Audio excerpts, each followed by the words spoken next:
God is still on the throne, and prayer changes things. This is Brother Hutchings inviting the listeners to another Watchman on the Wall program of Southwest Radio Ministries. And here now is Brother Gerry. Thank you, Brother Hutchings. Now through Wednesday, Brother Hutchings will visit with Gerry Burney about his revised book, Science, Origins, and Ancient Civilizations. Brother Burney retired from managing microwave communication technologies for over 30 years and now pastors a church in California. He's also deeply involved in prison and jail ministry work. Here now is Brother Hutchings. In our churches, even till today, pastors are often reticent to approach the subject of what science teaches in our school about the origin of the world, the people, the civilizations, and there seems to be a common understanding that they're irreconcilable. But I think in Brother Burney's book on Science and Origins, I think he gives us the basis for a correlation of what science teaches and of what the Bible teaches. So we're going to be discussing several subjects with Brother Burney the next 2 or 3 days. But could you share something about your own ministry? Well, it's good to be with you today, Pastor Noah. Yes, we're out here in Northern California, and my ministry is particularly in the prison, jail, and juvenile hall system. Here in Mendocino County, where I pastor, I'm in the jail and prison system every single day of the week. And I've used this book quite effectively because I found that a lot of prisoners went through the school system just like I did, and I was taught about evolution, and I thought evolution, as a matter of fact, myself was a way to think about things 50 years ago. But as I got a little older, I got back from Vietnam and got back into the working world. I began to study these things, and I started working with the youth at church, and they had the same questions I had when I was in school.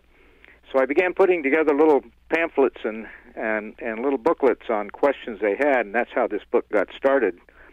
The book goes chapter by chapter through various areas, starts with the age of the universe and solar system, and what makes its way through everything up to humans and to the language system.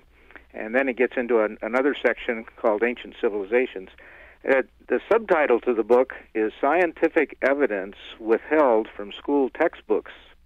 And that's essentially what it does. It takes the conventional science's understanding, the theory that we all hear about evolution and billions of years, and it matches it against what actual scientific evidence is coming out. And the real interesting thing is that nowadays there's more and more evidence coming out for recent creation, and it's even causing the conventional sciences to take a step back. They won't necessarily agree with the creation science view, but they're certainly taking a step back because the evidence is becoming overwhelming. Yes, certainly, and I would encourage our listeners to call and get a copy of the book, and Brother Gerry, our announcer, will tell you how to do that at the close of the program. But I was interested that you served in Vietnam during that particular war. I was in World War II. Of course, I'm a little bit older than you are. Just a little, yes. But we were in the same neck of the woods anyway. But concerning the age of the universe, of course, we have the idea, I don't know how prevailing it is, that science teaches that the universe and the earth and even animal life here on Earth is millions and millions of years old. There was a process of evolution in the plant and animal life. And now the Bible, as I understand it, seems to teach that the Earth is about 7,000 years old. How are we going to reconcile the two? Well, there's actually some very good evidence to reconcile the two, as there is within so many of these areas of science. The Bible, to me, is very clear that God created things in 6 days, and they were 24-hour days. They weren't long time periods. When God refers to the evening and morning and then calls them day 1, day 2, that's pretty exclusive evidence that he's referring to 24-hour days. And it's that way throughout the Bible. Whenever the word day is modified by evening and morning or by a numbering system like that, it means 24-hour days. So the question becomes, for those of us that trust in the Bible, how does this reconcile with science? Well, there is a nuclear physicist named Dr. Gerald Schroeder, and all these things are in the book. Dr. Gerald Schroeder established what he called an exponential expansion factor of 10 to the 12th for the universe. Now, all scientists agree that in the early stage of the universe, there was some type of massive expansion or stretching of the heavens. And it's interesting to note that in the Bible, stretching of the heavens appears 17 times in Scripture, where God refers to the heavens being stretched. And so science has come around to recognizing that this took place in the early stages of the universe, and Dr. Schroeder has identified the stretching factor at 10 to the 12th. And there's another man named Alan Guss who wrote a book called The Inflationary Universe, and he gives it an inflation factor of 10 to the 20th. There's another astronomer named Joseph Silk, and he wrote in a book called The Big Bang that 10 to the 12th is the stretch factor. Now, all these scientists agree that there was a great stretching factor, and what this means is in the early stages of the universe, on day 1, let's say, when God created, the universe did the bulk of its expansion during that time.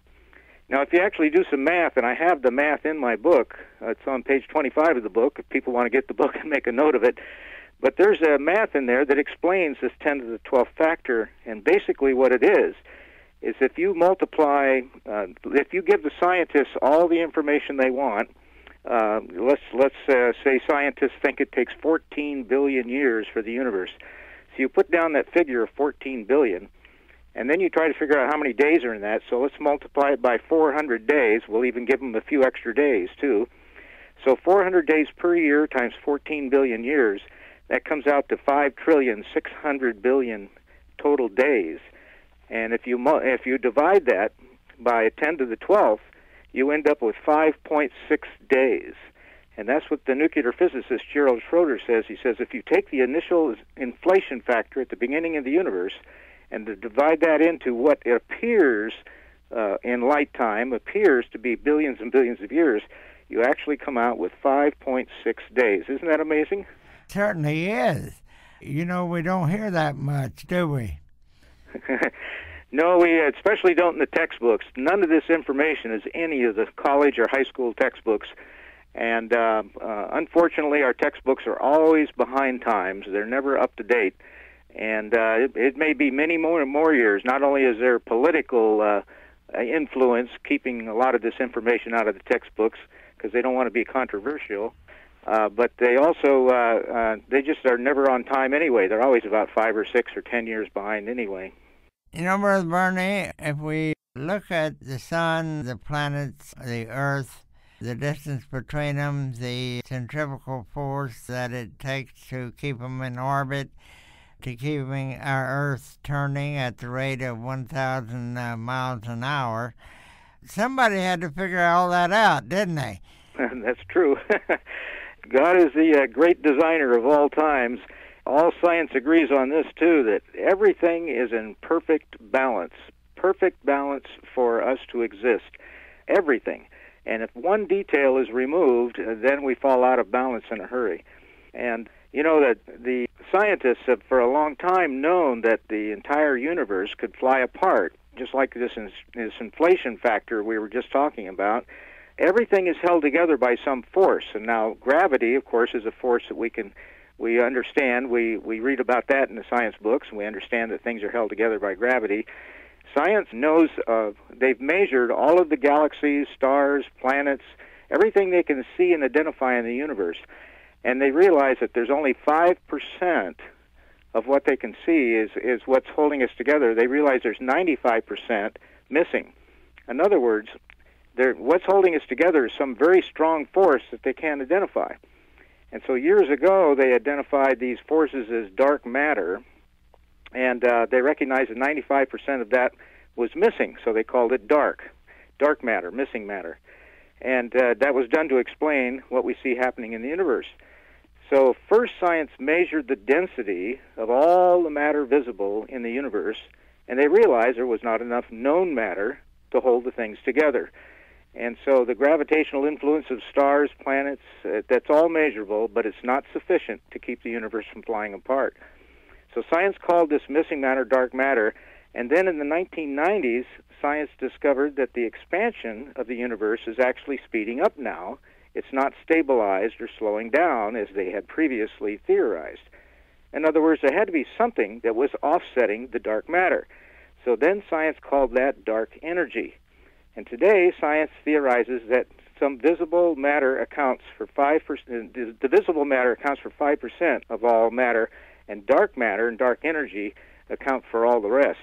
It's interesting that we're basing all of our theory in science on 5% of what we can see. The other 95% they cannot identify, and this is true even up until this year of 2014, they cannot identify what it is.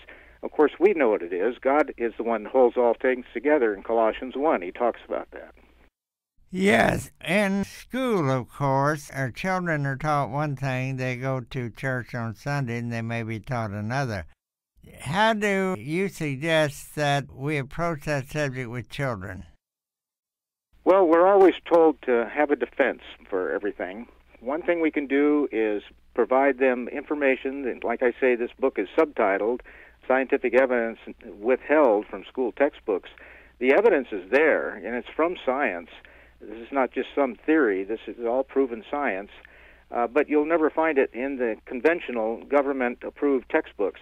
So what we have to do is we have to invest a little bit in our children's future.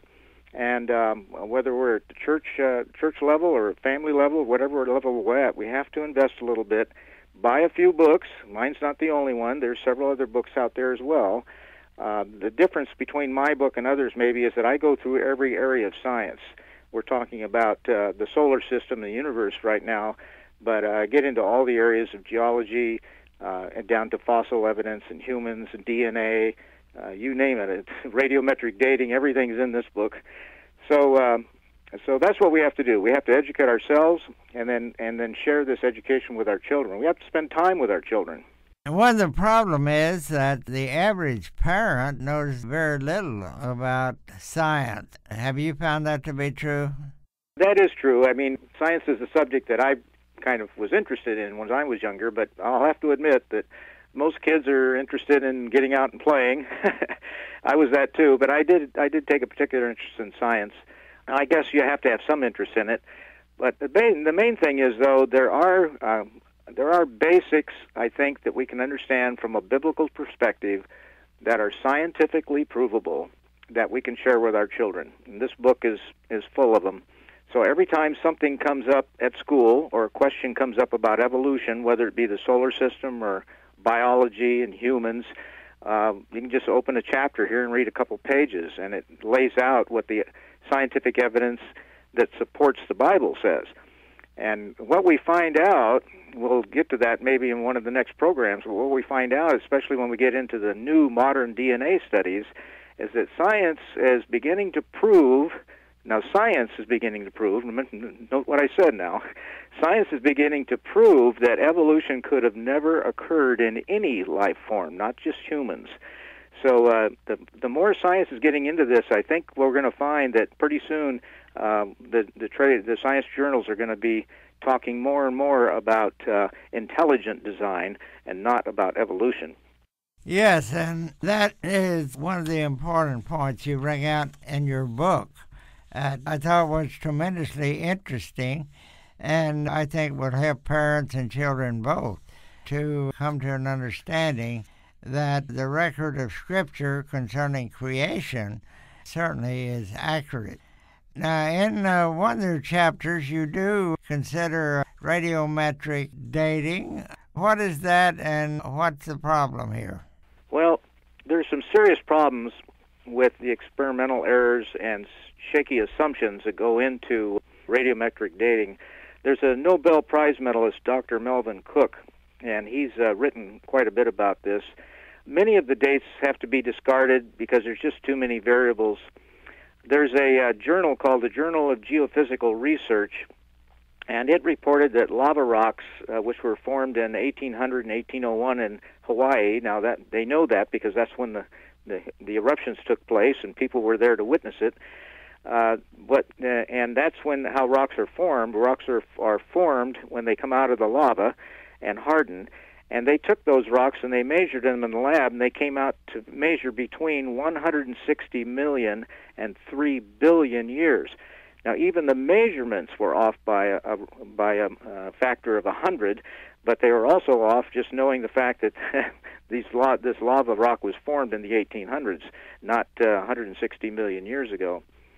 So the age of a rock is formed when it cools after volcanic eruption. You'll recall that Mount St. Helens erupted in 1980, and its rocks date to 2.4 million years old instead of dating to 1980.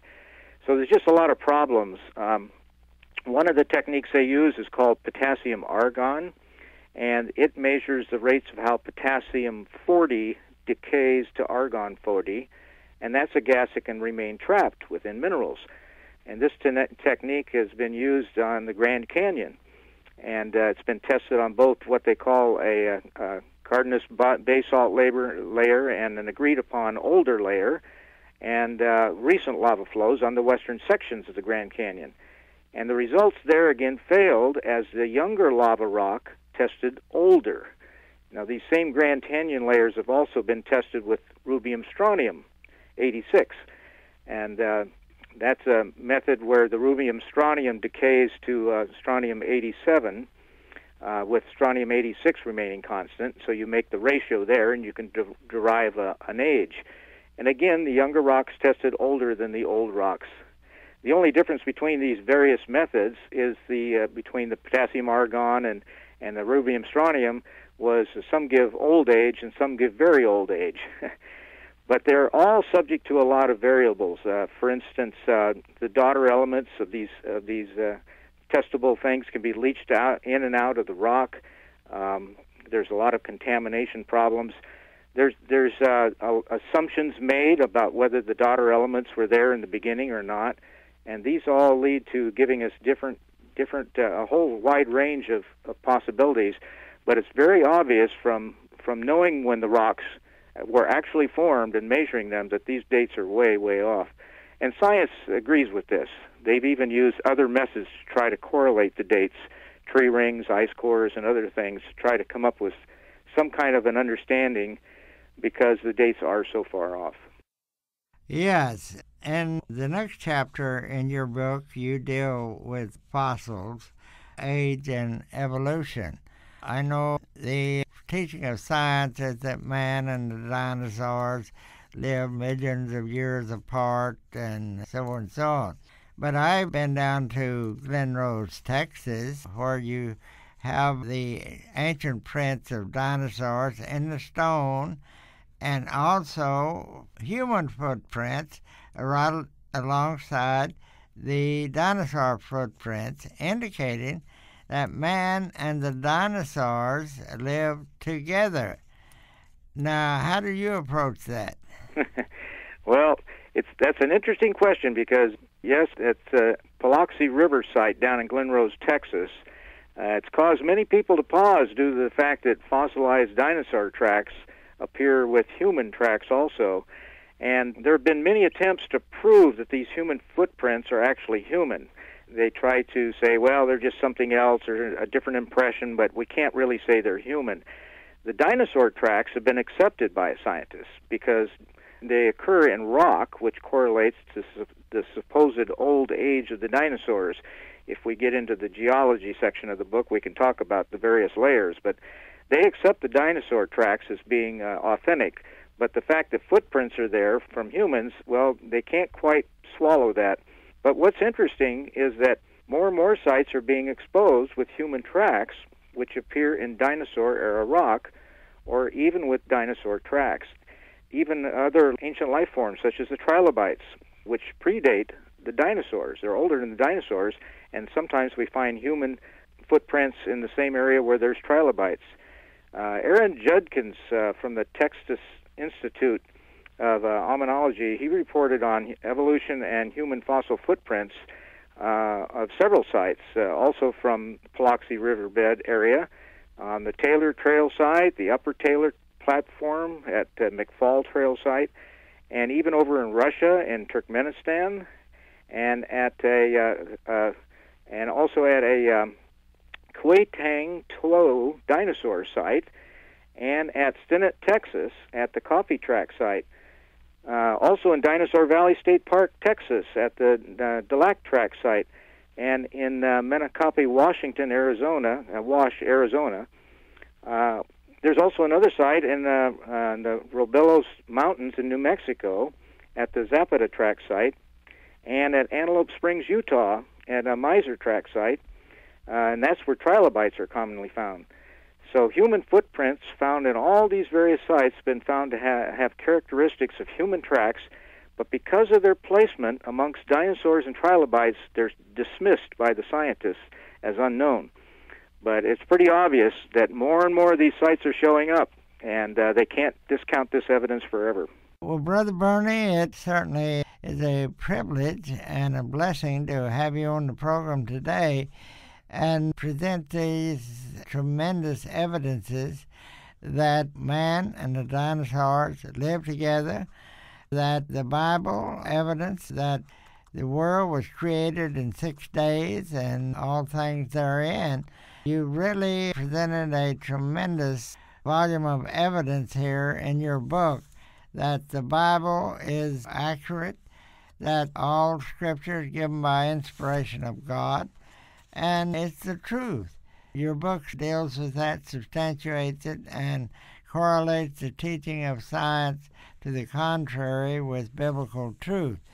We certainly would encourage our listeners to get a copy of your book on science, origins, and ancient civilization. Thank you, Brother Hutchings. We have 3 ways to contact us for Brother Burney's book: telephone, mail, or the Internet. Dial 1-800-652-1144 to call us. Mailing address is Southwest Radio Ministries, P.O. Box 100, Bethany, Oklahoma 73008. Or visit the website at swrc.com. The 170-page book, Science, Origins, and Ancient Civilizations, is available in appreciation of a $20 contribution in the U.S., $23 in Canada. When the series is complete, there will be 3 programs. All 3 are on 2 CDs, and you can get them for an offering of $17 in the U.S., $18 in Canada. Call 1-800-652-1144. Write to Southwest Radio, Box 100, Bethany, Oklahoma 73008. The Internet website is at swrc.com. Coming next over most of these stations is today's Bible in the News report. Join Brother Hutchings and Gerry Burney tomorrow for more from his book on your Watchman on the Wall program, a presentation of Southwest Radio Ministries.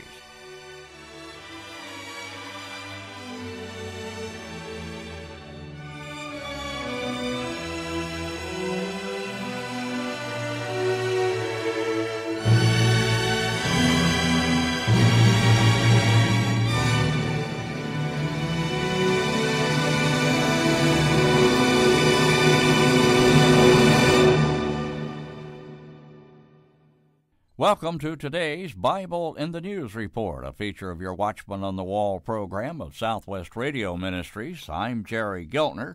I'll be bringing you today's report. We've been somewhat critical of the mainstream media on a number of fronts. The so-called reporters for the Big Three, ABC, CBS, and NBC, are not the only media outlets that have a bias towards sane and sensible news comments. Add CNN to the mix. One of the cable news outlets' left-leaners may have fallen on her head. That's one plausible reason for her daft remarks when it comes to supporting the Obama administration and its agenda.